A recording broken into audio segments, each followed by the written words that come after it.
Արդյոք շաքարը առաջացնում է քաղցկեղ կամ մեծացնում է ուռուցքի չափսերը։ Ոչ մի ապացույց չկա, այդ դեպքում ինչու ենք մենք հորդորում սահմանափակել շաքար պարունակող սննդամթերքի օգտագործումը,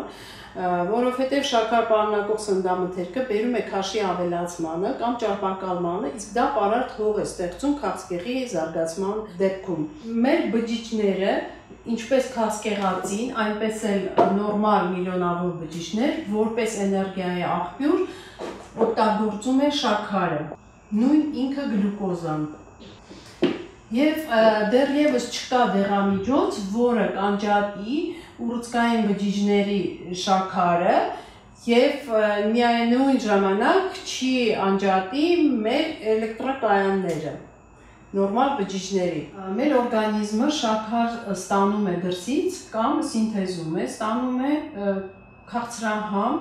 ազատ շաքար պարունակող սննդամթերքից, իսկ սինթեզում է օսլայից կամ ածխաջրերից, որոնք մեծ քանակությամբ պարունակում են օրինակ հացի, մակարոնեղենի, բրնձի և նմանատիպ սննդակարգի մեջ, բայց միևնույն ժամանակ մենք չենք կարող խիստ դիետա պահել, քանի որ մենք կզրկենք էներգիայից ոչ միայն քաղցկեղային բջիջներին, այլ նաև մեր միլիոնավոր առողջ բջիջներին։ Եվ այս դեպքում ուղղակի հորդորում ենք հնարավորինս սահմանափակել շաքար պարունակող կամ ածխաջրեր պարունակող սննդամթերքի օգտագործումը։